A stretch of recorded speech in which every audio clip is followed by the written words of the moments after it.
The American people have a right to know, right? And they have a right to know how this industry has colluded, frankly, to steal money from the American people. Big time money. Yeah, big time money.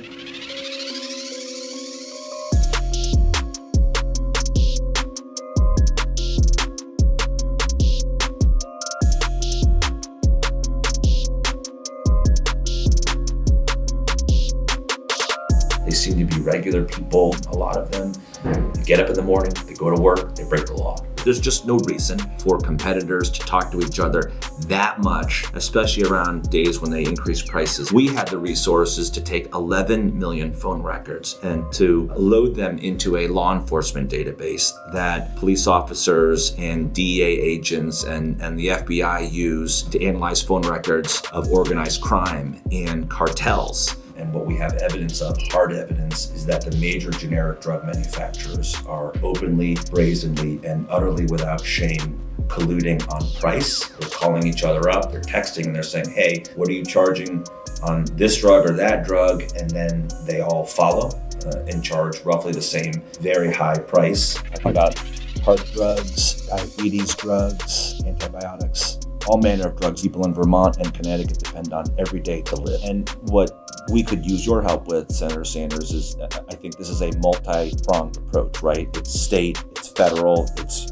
your committee, it's my office, it's TJ Donovan's office, and we're getting stonewalled by a lot of companies and not giving us the emails and text messages that we have every right to see. And so we're gonna keep pushing to get to the bottom of what they knew. If I can't afford a desperate medicine or I cut my medicine in half, I'm certainly going to get sicker. I mean, is that a fair statement? Sickness, death, and destitution. You know, Right. people bankrupt themselves, and even if they're not technically insolvent, they can barely make it work. A lot of this collusion takes place verbally in country clubs, on golf courses. What is that about? It happens a lot at industry conferences, and related to industry conferences, people go out. What we're seeing is that some of these executives, they develop relationships and the skill of colluding. They're hired by these companies because they know who to call and they know how to pull this off. And some of those people have been sued as defendants in our lawsuits, and some of them are cooperating with us now, and they're giving us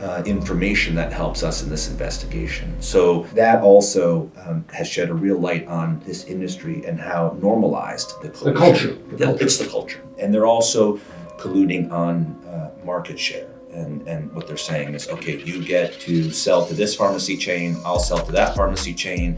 As long as we don't beat each other up on price, we'll all be good. That is highly illegal. Yeah, this interfaces a little bit with an investigation that Elijah Cummings of Maryland and I initiated in 2014 to try to answer the question that you are now pursuing. Why have prices gone up so high? And apparently there was an active effort on the part of these characters to obfuscate what we were trying to do. We have evidence of just that, of a coordinated effort in responding to your investigation to thwart your investigation. What really hits all of us to our core is that it affects each of us and our families in our everyday lives, because these are the drugs that we depend on to live. This is enormously important. I congratulate you for your leadership, and we'll do everything we can to work together. Thank you, That's it. Senator. Thank you very much.